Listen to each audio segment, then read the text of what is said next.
We've been discussing this interesting situation where someone wants to exempt himself from the lengthy brachas and has a alternative option to say brich rachmana, some type of a shortened version of a berachas hamazon. Now the Gemara did conclude that that only works for the first bracha, but nevertheless, it is brought in Shulchan Aruch, this option of reciting that statement. Now it's not lechatchila, it's not preferable, but it is brought there. I guess if a person had a hard time speaking, maybe that would be an option.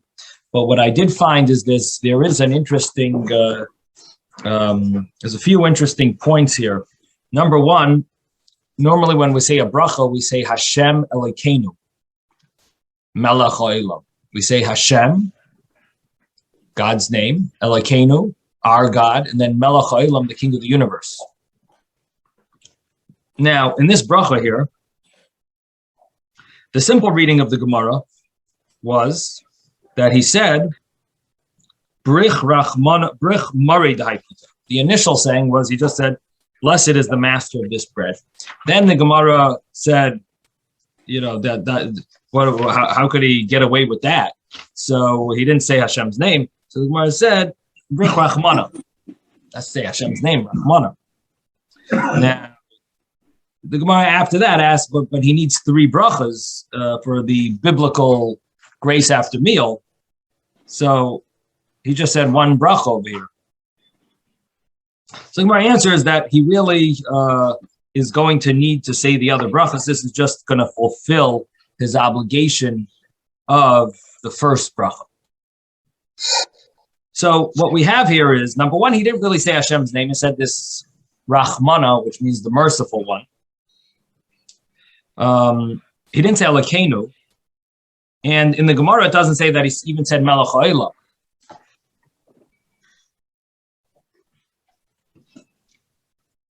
Now, later on, the Gemara will tell us that there's an argument about the Melech Ha'olam. Do you need to say Melech Ha'olam or not? And the understanding here is that according to that view, you'll have to include here that he said Melech Ha'olam as well. So what ends up is we're not sure.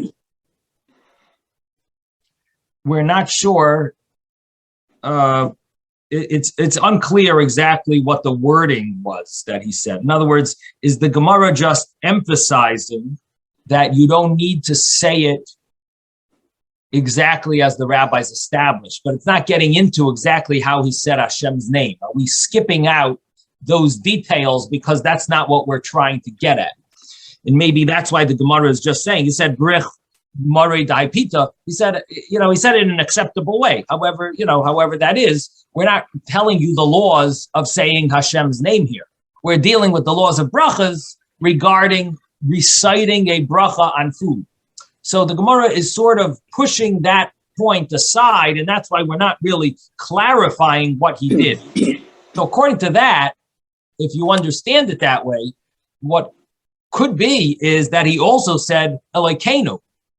And in fact, that is the way one of the views explains it in the Gemara, in the Shulchan Aruch. The Taz says that he said Elokana, Brich Rachmana Elokana. He said the merciful one, our God. Malka Diolma, the King of the universe. Mare D'Haipita. So again, we're saying this Aramaic sentence, and there are 2 views as to what extent did he say Hashem's name. So there seems to be an argument about this Elokana. Do you need to say Elokana? Now, I will just mention in the Alter Rebbe Shulchan Aruch, he skips out the word Elokana, which is based on a Taz, based on another view from the Rishonim that you should say Elokana. The Alter Rebbe in the Shulchan Aruch skips it out. But in the Birchas Hanenin, in the Seder, which he wrote a summary of the laws of blessings, And over there, he says that chapter 13.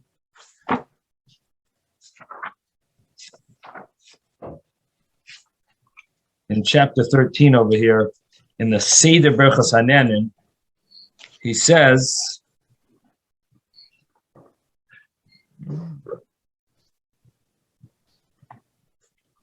Brich Rachmana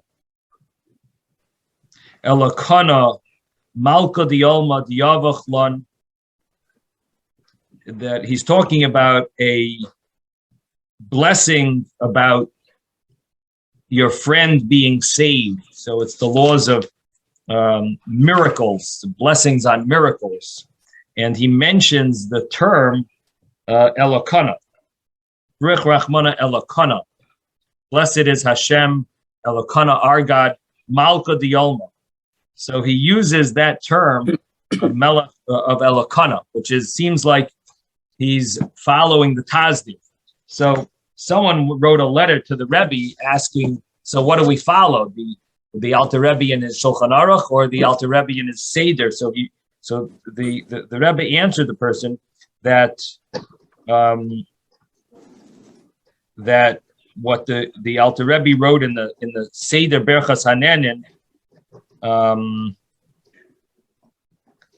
is considered the final word relative to the Shulchan Aruch, because in the Shulchan Aruch he didn't write Elokana.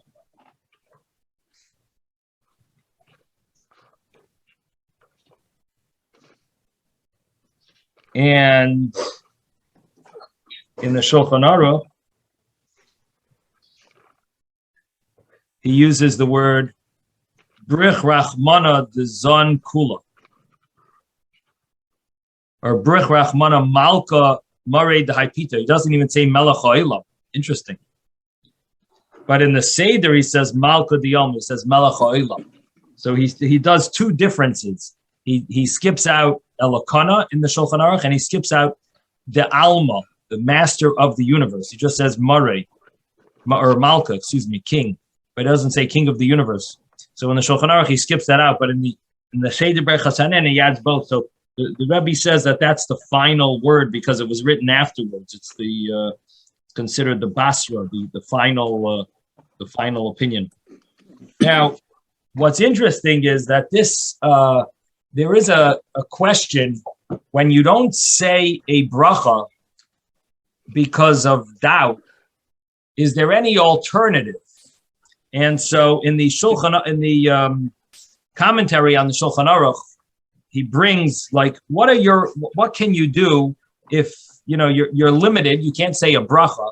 So, but you sort of feel you should say a bracha, but you're limited because it's called a suffix brachas lahakal. You're in a case of doubt. Is there any way of fulfilling that doubt in some sort of way? So one of the eitzos, one of the ways that's advised by many of the commentaries is that if you say it in Aramaic, Brich Rachmana Malka Dioma Mare Dahai,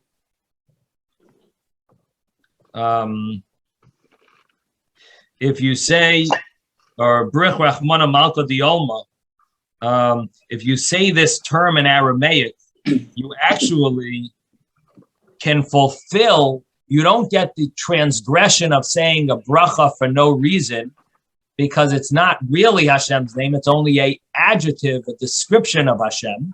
But at the same time, you fulfilled this obligation of thanking Hashem.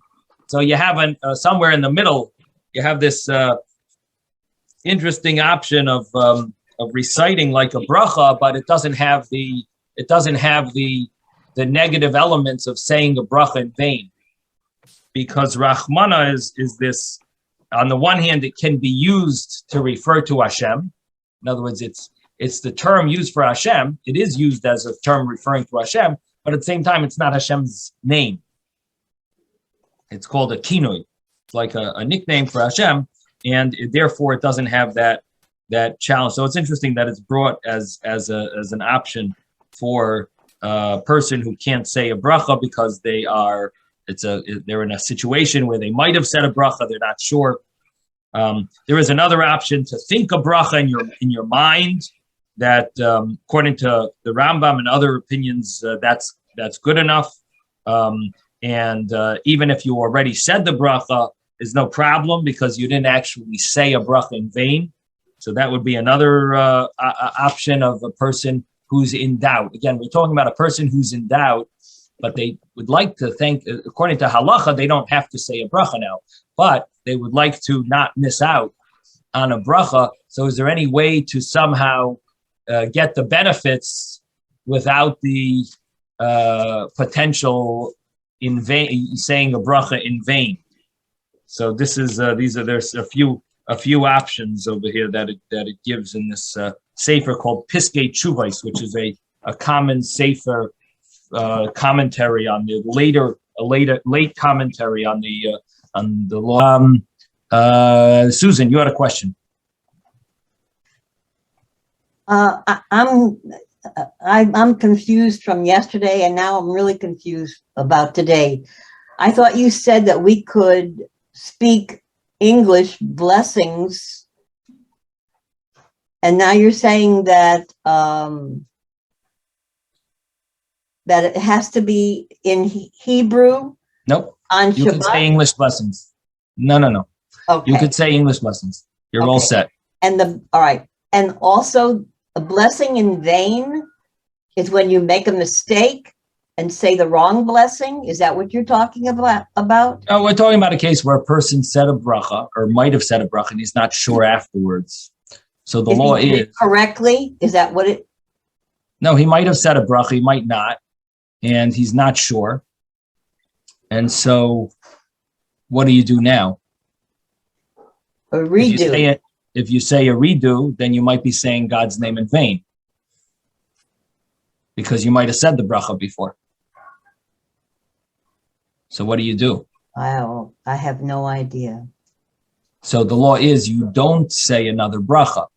But is there a way, if you wanted to sort of fix up this problem, is there any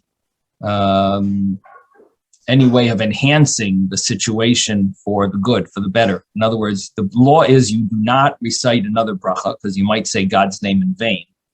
But is there any way to fix it up somewhat and be able to thank Hashem without having the so how do you do that?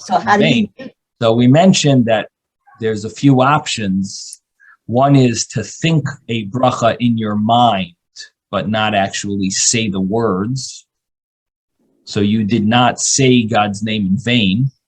You just thought the blessing, thanking Hashem. Okay. That is one way of getting around the problem.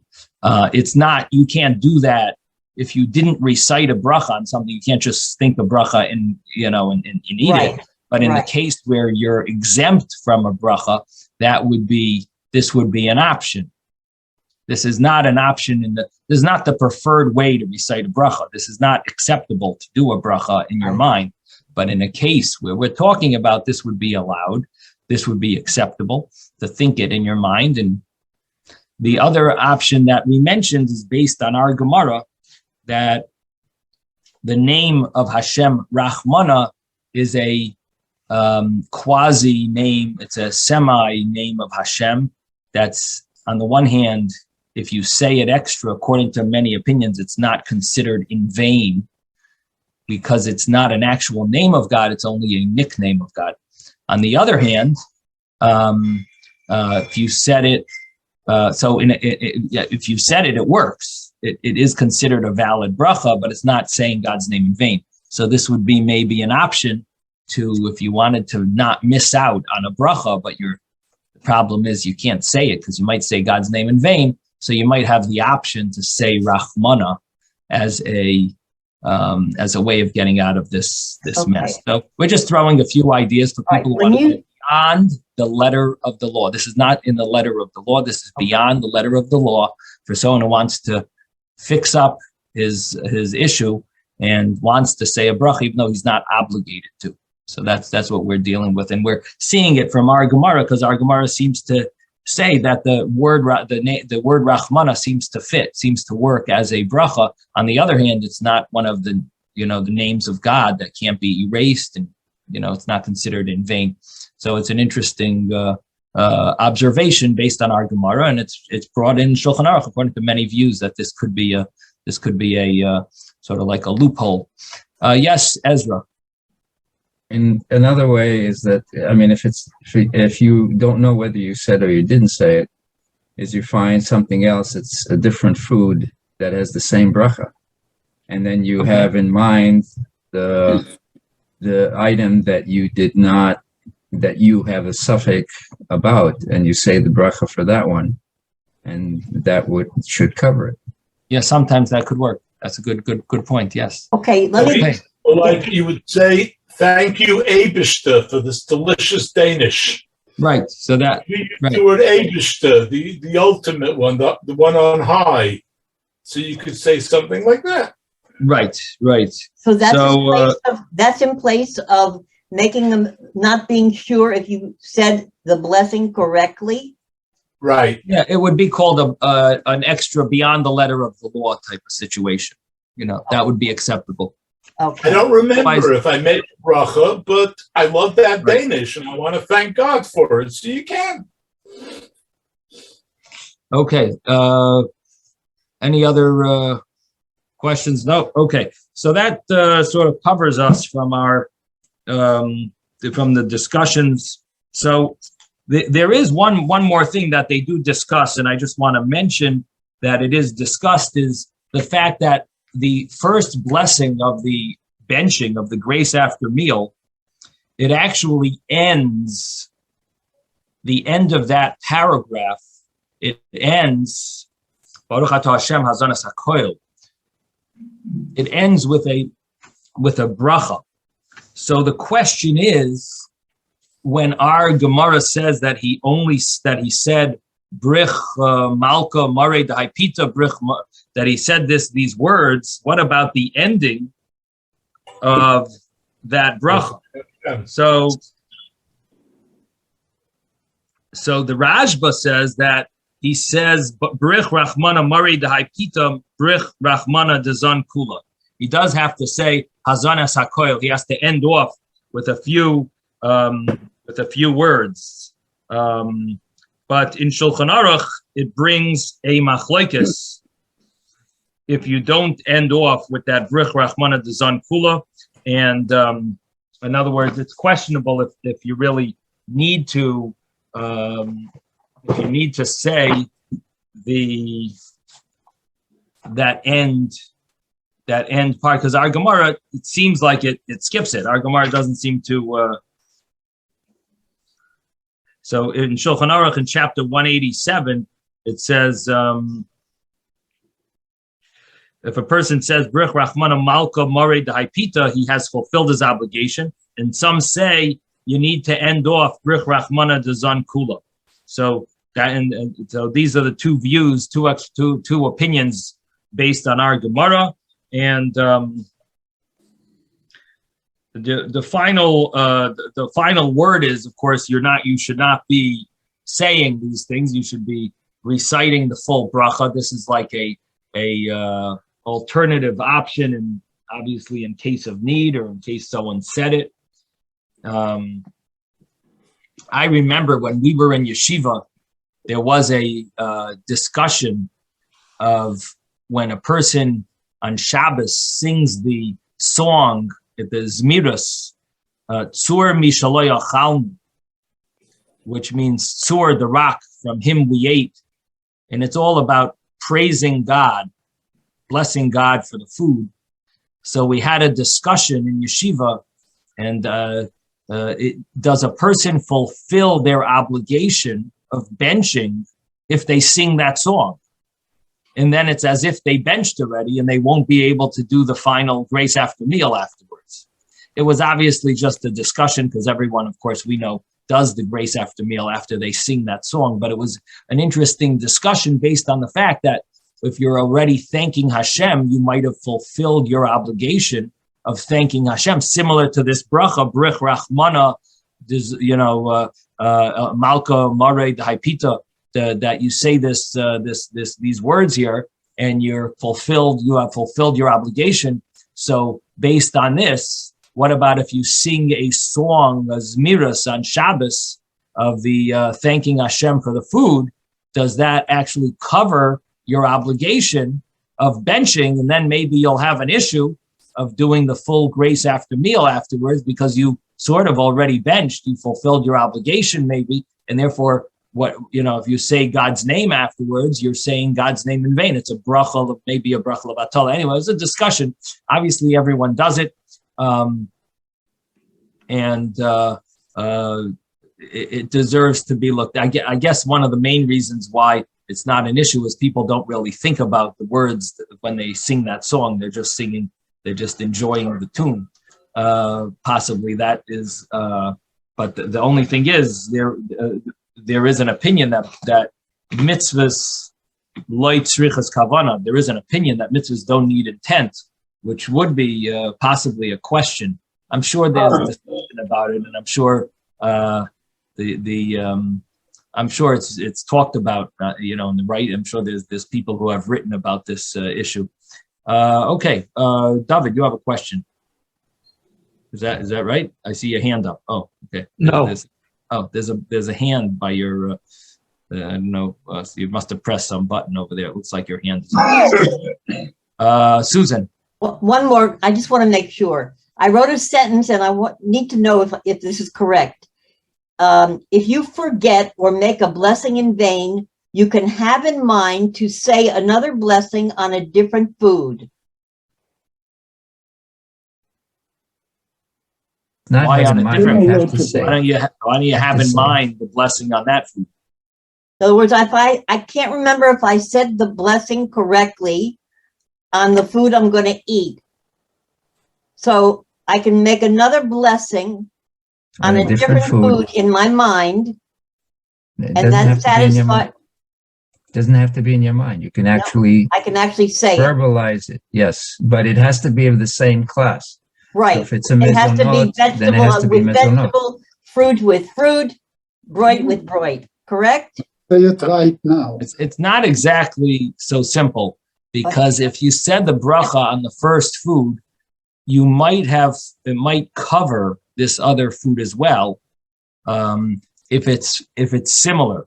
So it's not so simple, that option. It does work, but it's not always gonna be an option. It does work. There are scenarios where it works, but there are scenarios where it's a problem, and that's why I said it. It is an option, but it's not always a perfect option, because sometimes the first bracha that you might have made, and you're not sure if you recited the bracha originally, but if you did recite it, it does cover more than just the food that's in front of you. And some, so it might have covered whatever else you're eating. So the letter of the law says that if you're not sure if you recited the bracha, you're exempt. That's the letter of the law, and that's what's most important to remember, is the letter of the law. If you want to go beyond the letter of the law, you can think of the bracha and eat the food that you're talking about, but don't mix that into another food item. That's going to complicate things. Okay. So we're going to go back to the Gemara that we did yesterday, and I just want to go over anything that we didn't mention yet. We talked about this argument between Reb Meir and Reb Yossi, and they spoke about a case where a person says, Baruch HaMokim Shabara, Kama Noah Pazu, Baruch HaMokim. Again, he said a bracha not in the same words of that the rabbis established brachas, and Reb Meir said that works. Reb Yossi says it doesn't work. If you change the format, it's not good. You have not fulfilled your obligation. There is a discussion here. Who does the halacha follow? And The top Tosfos here tells us that in regarding a bracha shahakol on bread and wine, the shahakol does cover the bread and wine. That's Rabbi Yochanan's opinion.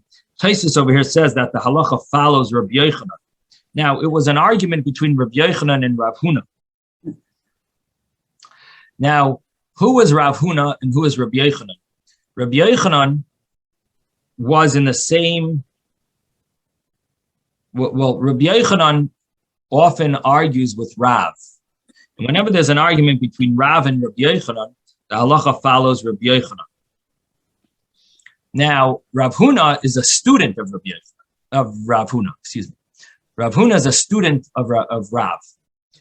And so, again, let me go over this because I just confused everyone. Rav and Rabbi Yochanan, the halacha follows Rabbi Yochanan. Raphuna is a student of Rav. So what happens when there's an argument between Rabbi Yochanan and Raphuna? If Rabbi Yochanan argued with Rafuna's Rebbe, we would follow Rabbi Yochanan.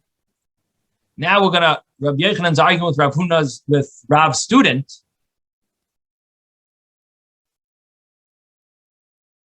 For sure, the halacha should be like Rabbi Yochanan. Again, Rabbi Yochanan, if he argued with Rav, who's Rafuna's Rebbe, we follow Rabbi Yochanan.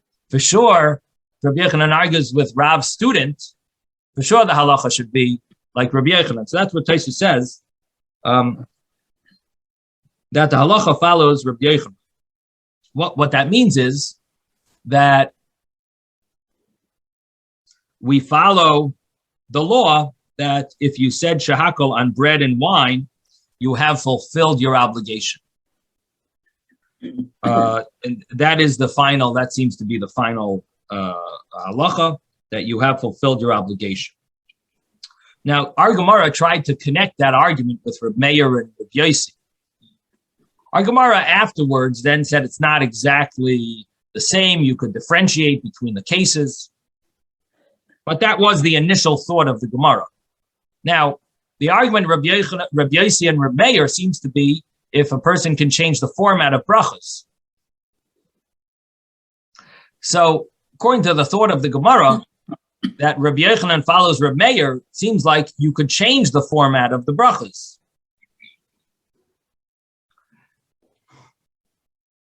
And you don't have to recite brachos exactly in the format that they are. That's what it would seem.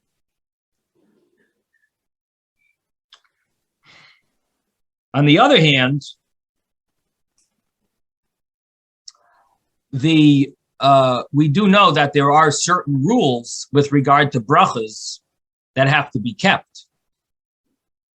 So it seems like there are formats that we need to follow.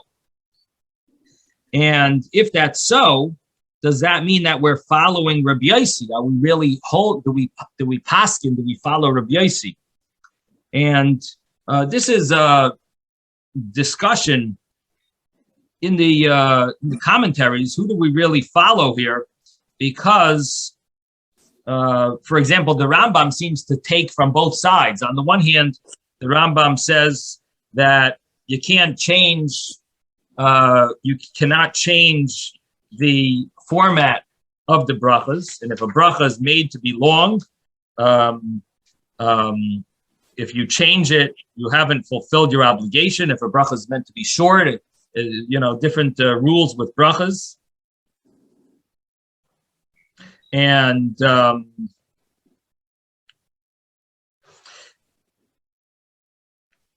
Rambam also says that as long as you mention Hashem's name in kingship and the type of bracha, it's okay. So you changed the format. You just didn't change it too much. Then you fulfilled your obligation. And regarding the laws of Kriya Shema, he says, no, you don't fulfill your obligation if you change the format. So what it seems like is that there's a contradiction in the Rambam, because in the laws of brachos, he seems to say even if you change it somewhat, it's okay.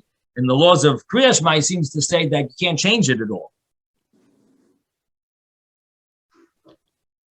So who does the Rambam hold like? Does he hold like Reb Meir or does he hold like Reb Yossi? So the simple understanding of the Rambam is that he follows Reb Yossi, that you can't change it, can't change the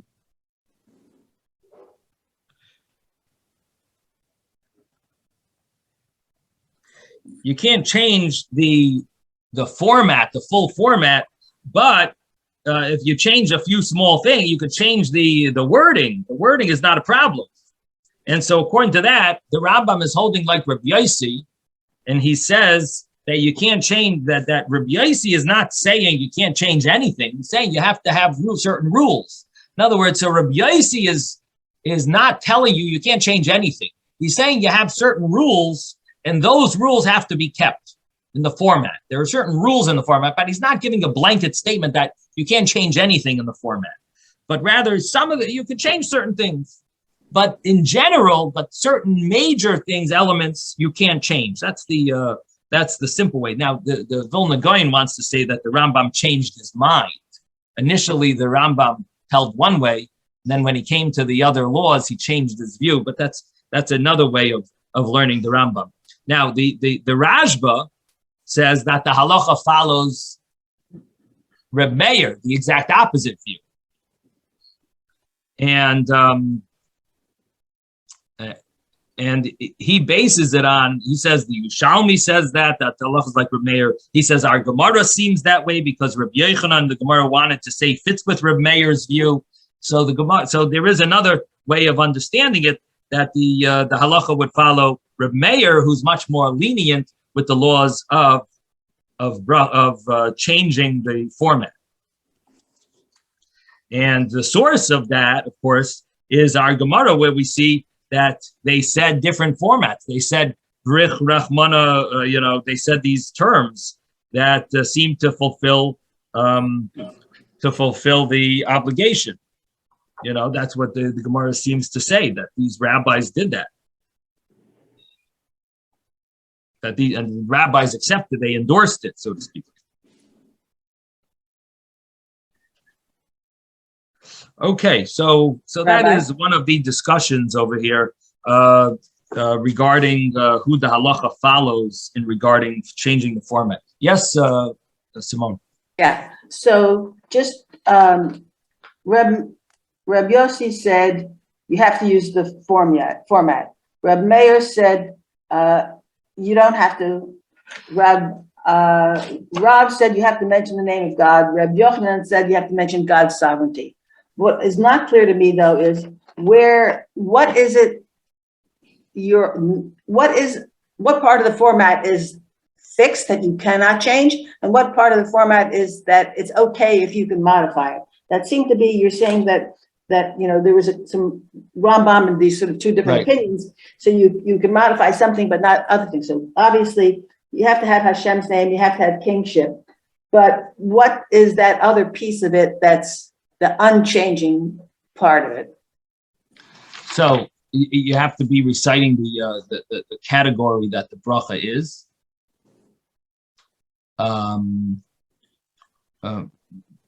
In other words, well, it's a fruit or it's a vegetable, but thank you, Hashem. But you could say shahakol ni'avara. You could say, but at least you're saying something. Rather than just thank you, Hashem. Well, no. So you have to say God's name. You have to mention, His sovereignty, kingship, right?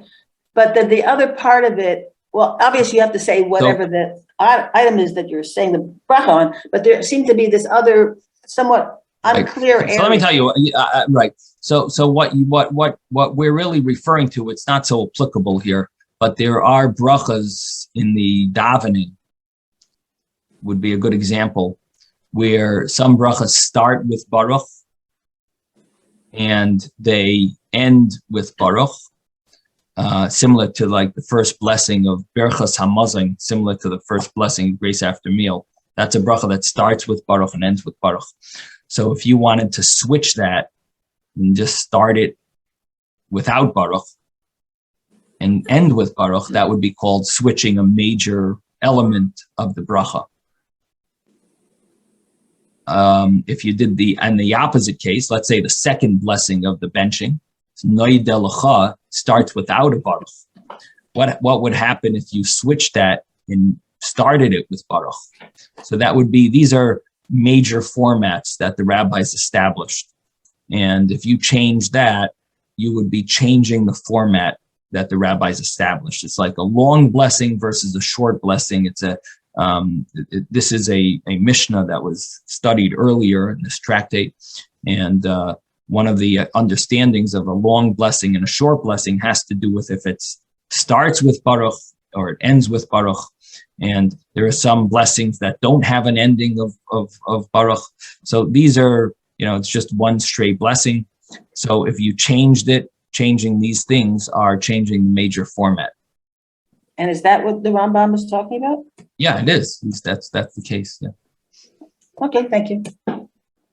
So the other discussion that's mentioned on this Gemara is what happens if a person says boirei pri ha'etz on bread.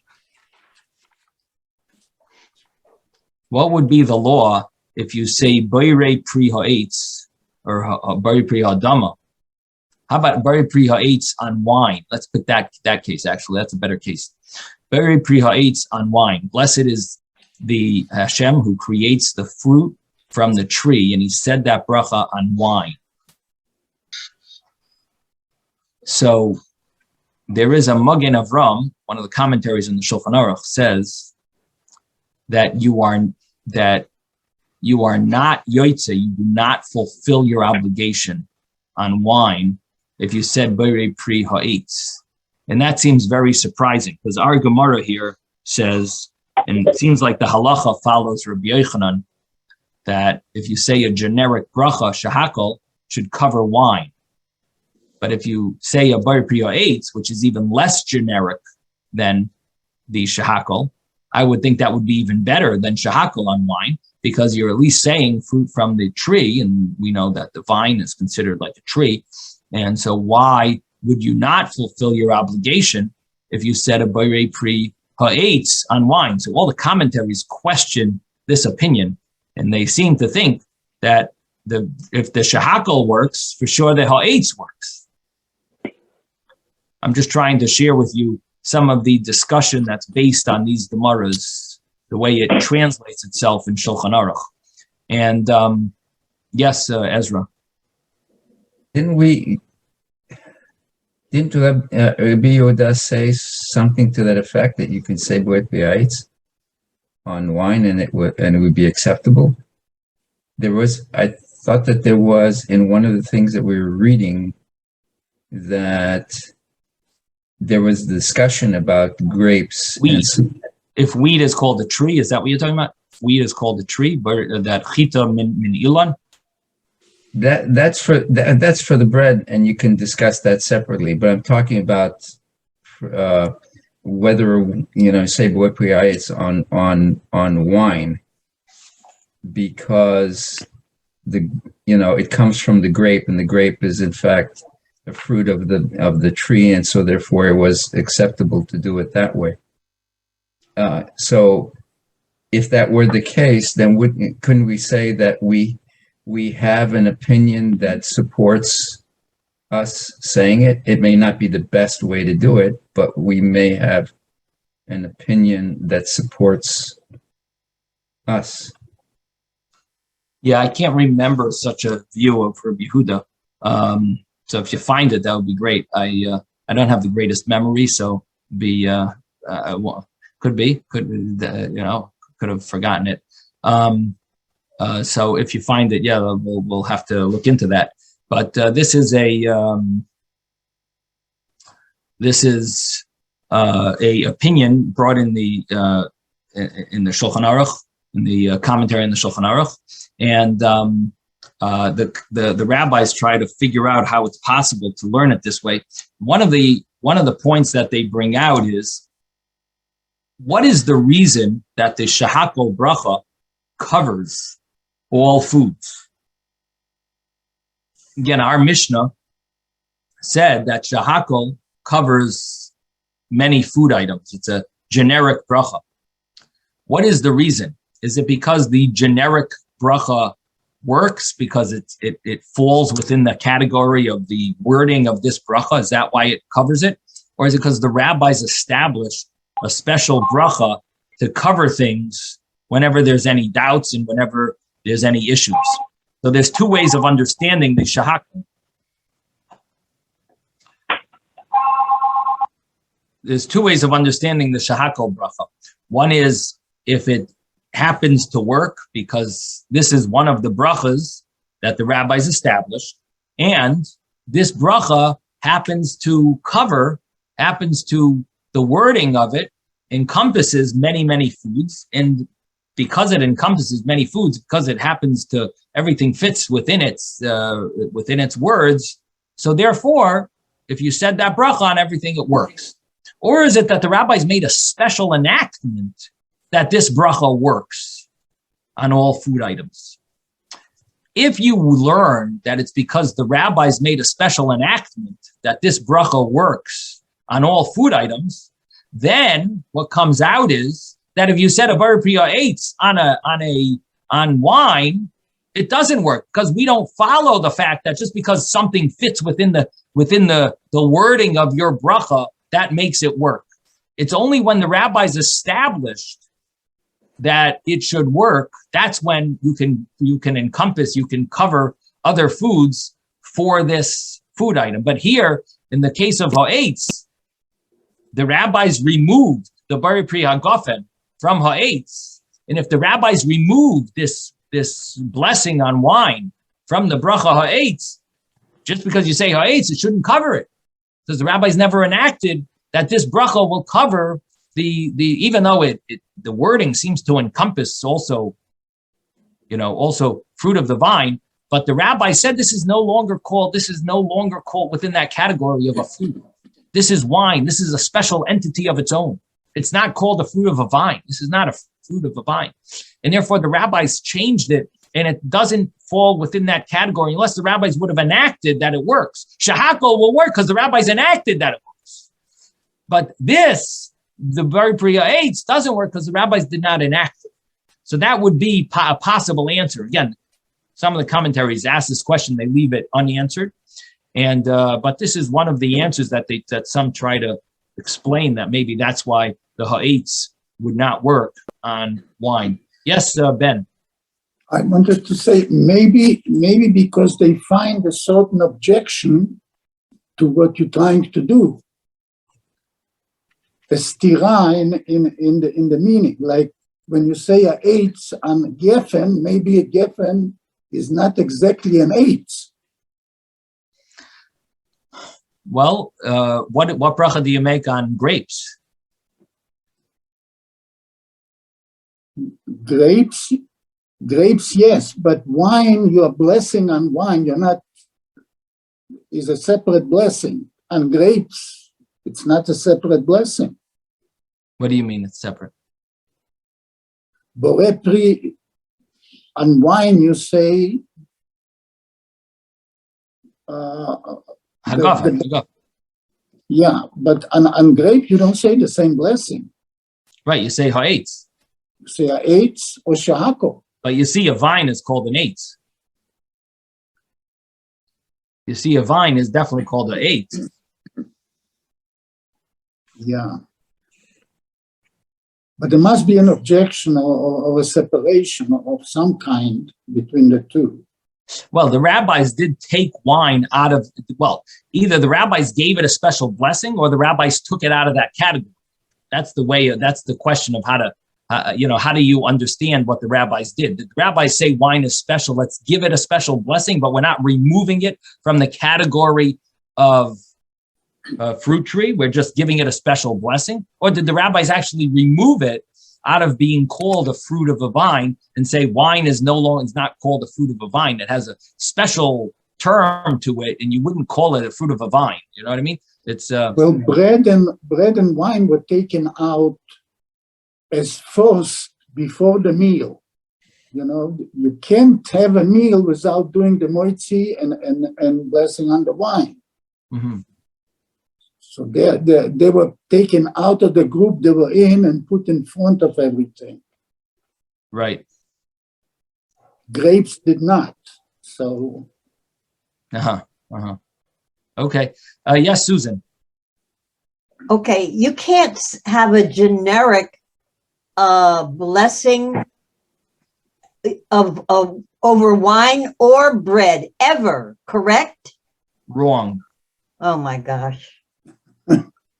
Our Gemara said it's an argument. You got to look back in the Gemara. The Gemara says there's an argument. Can you use shahakol for bread and wine? That's our Gemara. Rabbi Yochanan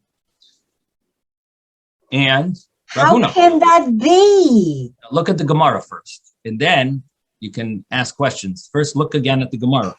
We've been talking about this for 3 days. I understand. We've been talking about it, but I don't understand. You don't need me. This is right. You're reading it. It's right in front of you. I'm not saying anything. I didn't say anything about that. That's the Gemara. You saw it in the Gemara. There's a whole paragraph that completely goes over my head. I'm Just reading skip it it in then. English, but I do not get it. Just skip it. Just skip it then. Okay. The Gemara, we got to go a little further. That's the way it works, Susan. I have to be honest with you. That sometimes you just have to like move forward, and you'll try to get it the next time around. I'm trying to finish the whole Shas in 49 years. So the next I session understand. after that, I understand. you'll I'm catch sorry to it. interrupt. I apologize. We'll catch it in about On the second time around. 52 years. 52 years, hopefully, we'll get to it again. Yes, David. Yeah, I'm just noticing that the bracha shakol niyabedvaro and also hamotzi lechem in haaretz on bread, both of those brachas don't contain the words bore, created. So it's they're completely separate from the other brachas. Right. Right. Interesting.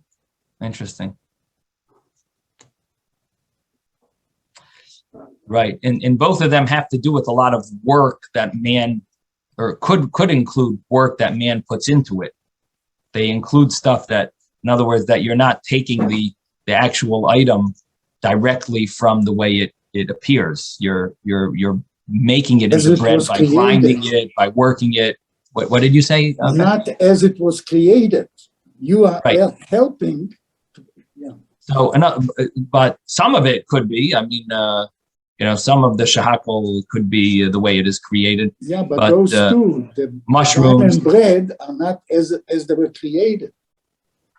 But it includes many things that aren't the way it is created.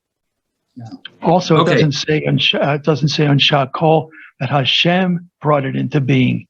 It's a nifal with so it's like it came into being automatically from Hashem. Bidvarai, from His word.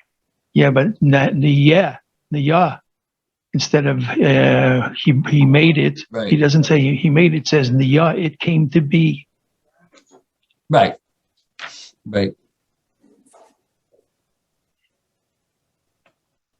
Yeah, through His word. No, he's comparing Boirei, that Hashem almost sounds like actively creates, and Sha'akol Nehiyah. That's an interesting diuk, an interesting point you're making, David. Deserves to be thought about. Yeah, I don't know. In other words, we don't say that the fruits were created on the tree. It says Hashem created Boirei, that He creates, who creates. So it's like an active. So that's it. An interesting point, David. I have to think about that. But Rabbi, you have 10 Aseret Diborot that basically creates the world. See, He said it through His word. Isn't that why can't I say that just as that was done through His word, so is this? And that's a creation. No, that I'm not disagreeing at all with the fact that it definitely is from Hashem, His word. But it is interesting that the format of that bracha is different than the format of the boirei. It is definitely surprising that the rabbis, deserves to be looked into. Why did the rabbis change that format from one to the other? It's for sure from Hashem's word. Hashem created everything, but why did the rabbis use that format? Okay, good question, though. So let's continue here. Gufa, we learned.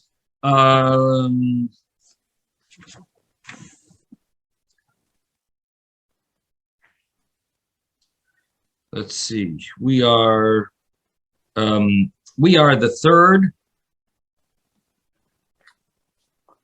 Gufa. The third wide line in the Gemara. So must be about 25 lines up from the bottom of the page. Third wide line of the Gemara by the two dots. Gufa.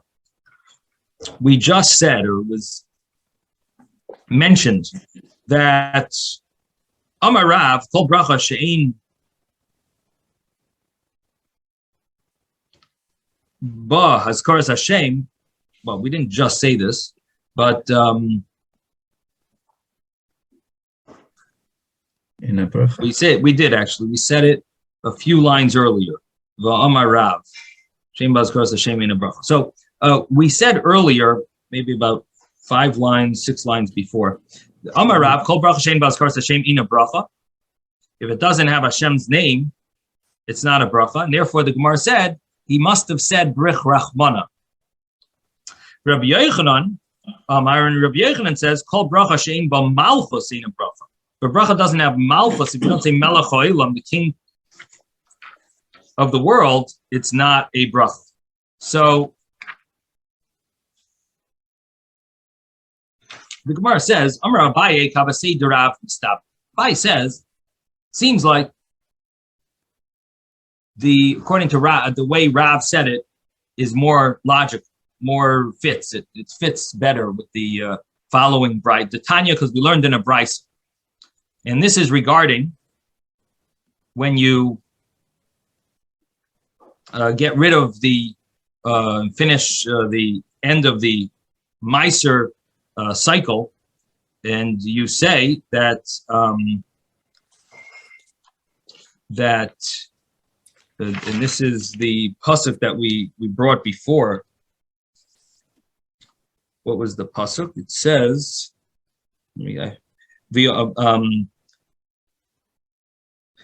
V'amarta lefnei Hashem Elokecha, and you will say before Hashem. I'm just going to read for you the verse. It says, you should say before Hashem your God, Bi'arti HaKodesh min HaBayis, I've removed the holies from the house, and I've given V'gam Nasativ La Levi V'lager La Yosef B'laman, I've given to the Levi, which means the Meiser Rishon, first tithing, V'lager La Yosef B'lamana, to the poor, which means the ger, the Yosem and the Almana, I've given them the Meiser Ani.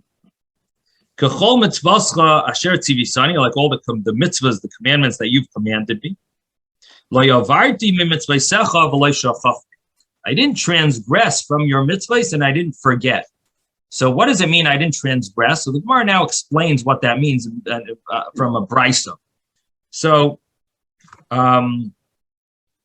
it's actually questionable if this is a Mishnah or if it's referring to a Mishnah or a brisa, because there is a Mishnah that also says a similar thing, but it says on those words of the verse. It's a verse in Deuteronomy. It says I didn't transgress from blessing you. That, of course, I'm supposed to bless you. And what is this referring to? When you give Meiser, you say Asher Kedeshanu b'mitzvaysa v'tivanu lahafish trumas Meiser. So I haven't. Rashi brings this bracha that you recite a bracha when you separate the Meiser, and so I didn't forget to recite the bracha. Now, it does seem a little surprising that bracha before giving Meiser will be learned from a verse. We know all the brachas are rabbinic institutions. So what does this mean? So the way Rashi is learning it, you're going to need to say that he means that this is a asmachta. It's a hint from the verse to recite this bracha. It's what the rabbis relied on when they established this bracha, but it doesn't mean that you actually learn the bracha from the verse. It's called a asmachta. It's a hint from the verse. It's not a clear obligation from the verse. There is another way of learning this, which is mentioned by some of the Rishonim, and that is that it means I didn't forget to bless you after eating, referring to the grace after meal. And that's another way of understanding this blessing. I didn't forget to bless you, and I didn't transgress, not forget, transgress from blessing you, and referring to the grace after the and I didn't forget milahazkir shimcha Allah, from mentioning your name on the Meiser. Now, what does this refer to? It's mentioning that this Meiser, mentioning Hashem's name in whatever blessing that you're referring to. So again, this would either mean the grace after meal, or it would mean the blessing on the Meiser. I didn't forget to say your name. So in other words, I didn't forget to say a blessing, and I didn't to include Hashem's name. Now, it doesn't say King of the Universe. V'ilu malchus like Hatani. It doesn't mention that you have to say King of the Universe. So sounds like Rav's view that you don't have to say King of the Universe. The Gemara answers very simply that Rabbi Yochanan says, Tani, he says you have to learn in that brisa that v'lo shachachti, that when it says I didn't forget to mention your name, it means mentioning your name and your kingship. V'lo shachachti, Rabbi Yochanan, what will Rabbi Yochanan say? Tani v'lo shachachti milahazkir shimcha malchus k'olav. You have to learn that the brisa meant to say that I didn't forget to mention your name and your kingship on the Meiser, because that's also crucial for